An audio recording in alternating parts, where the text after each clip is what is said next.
Do you remember when the Joe Biden-Donald Trump presidential race was heating up and they really started pushing all this white supremacy stuff and the dangers of it and domestic terror? Any moment, a white supremacist could just take over the country. Remember that? They were really, really whipping it up. And then all of a sudden, whoa, it looks like it's real. Some white supremacists tried to kidnap and kill the governor of Michigan? Man, I told you this white supremacist plot was real. Dangerous. Joe Biden was out there campaigning on it. White supremacists and these militias are a genuine threat. I've got to compliment the FBI and the police agencies for what they did and how they stepped up. The president has to realize the words he utters matter.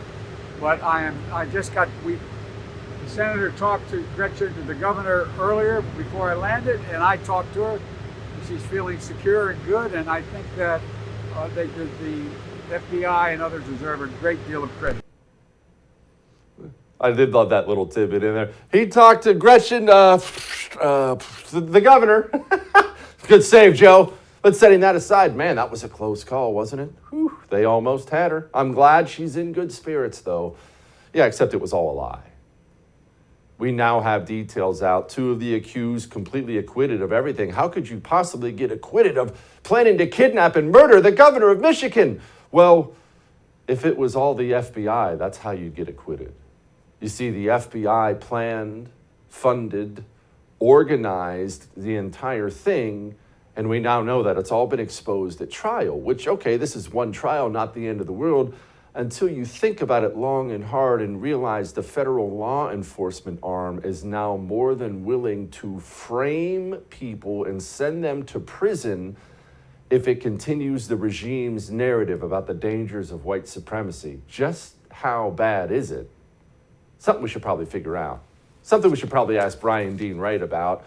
My friend Bryan Dean Wright has something out now. It came out today, and I just love this thing. It's called The President's Daily Brief. Now, we've had Bryan on the show. Obviously, you don't need me to introduce Bryan to you, but you know what I love? I love easily consumable. I'm busy. I don't have 6 hours every day to consume all the news. You don't have 6 hours. I'm driving to work for 20 minutes. Get me caught up.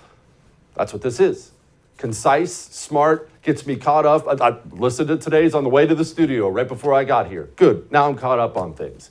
Bryan, before we get to the President's Daily Brief, which we will get to, I consider it to be the most dangerous situation in the country today, the fact that our own government has decided half the country is the enemy. That historically does not end very well at all.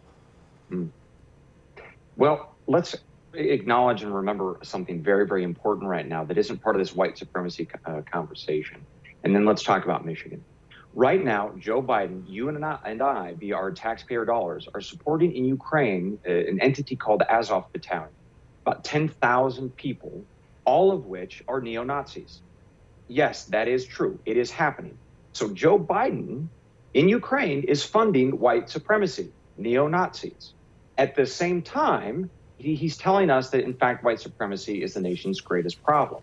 So, to put it in different context, we're going to fund al-Qaeda, but then al-Qaeda is a serious problem here in the United States. Now, of course, it's absurd, doesn't make any sense, and that's because white supremacy isn't a great problem in this country. The data is very clear on that. In fact, there was a recent study by the Department of Defense, over millions and millions of different active duty service members, less than 100 cases of extremism documented. So that's bad, but it's not an existential problem like Biden is saying.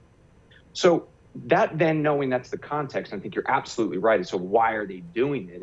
It's a political calculus, right? This Michigan case to me is really, really shocking. I don't know if you saw this, and I was like, this has Jesse written all over it. These dudes, the Wolverine brothers, they were sitting around getting drunk as skunks, smoking tons of weed, and they were talking about guns and libertarian ideas, and then they started popping off about, well, that Gretchen girl, she needs it, doesn't she? So these guys were not actually planning anything that had genuine intent until, as you said, the FBI said, hey, here's the plan. Here's the money to do it all. Go ahead, boys, get her done. Never mind that the informant who was involved was like, yeah, these guys are just wasting our time. You know, the FBI was like, no, push it, go, make it happen. You and I, through our taxpayer dollars and the FBI, are inciting people who otherwise wouldn't engage in lawlessness to actually engage in lawlessness. That is so wrong. That is un-American.